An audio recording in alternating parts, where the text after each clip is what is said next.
No one in the village slept that night. Not really. The rain had started days earlier, soft at first, almost harmless, but never stopped, and the river kept rising. At dawn, the water had already crossed the road. By noon, it had swallowed the streets. By nightfall, it surrounded everything. Houses stood still as the current rushed past them. Trees bent under the force of the water. Fences disappeared without sound. What used to be familiar became unrecognizable. Inside the homes, people watched the flood creep closer, inch by inch. Furniture floated, walls darkened with moisture.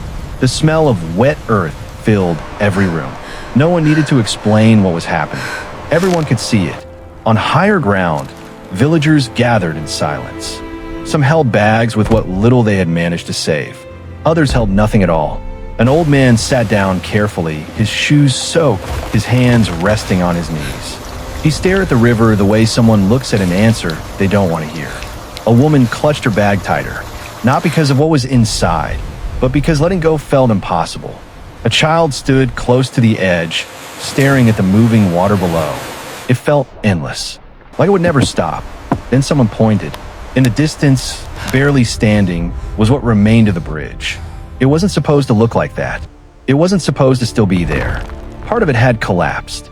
The rest swayed under the weight of the wind and the water rushing beneath it. But it was the only thing left. On one side of the river stood half the village. On the other side, the rest. Separated by force. Separated by chance. No one spoke at first. Everyone knew what that bridge meant. And everyone knew what could happen if it failed. The water below moved fast. Too fast.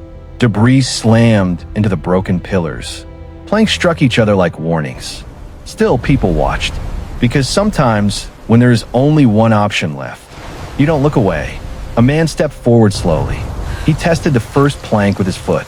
The wood creaked. The rope tightened. He paused. The sound of the river filled the air. Loud, relentless. Then he took another step.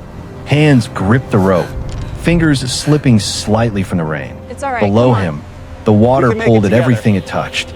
Each movement was careful, measured. From both sides, people watched without breathing. No one wanted to be the reason the moment broke. Halfway across, the bridge swayed harder. The wind shifted. The current surged. For a second, it felt like the river was deciding. The man stopped, closed his eyes, then moved again. When his foot finally touched solid ground, no one cheered. No one spoke. They just exhaled. One by one, others followed. Slowly, quietly. Hands reached out, fingers wrapped around wrists. Strangers held each other like family. Supplies were passed across with care. Every box mattered. Every movement counted.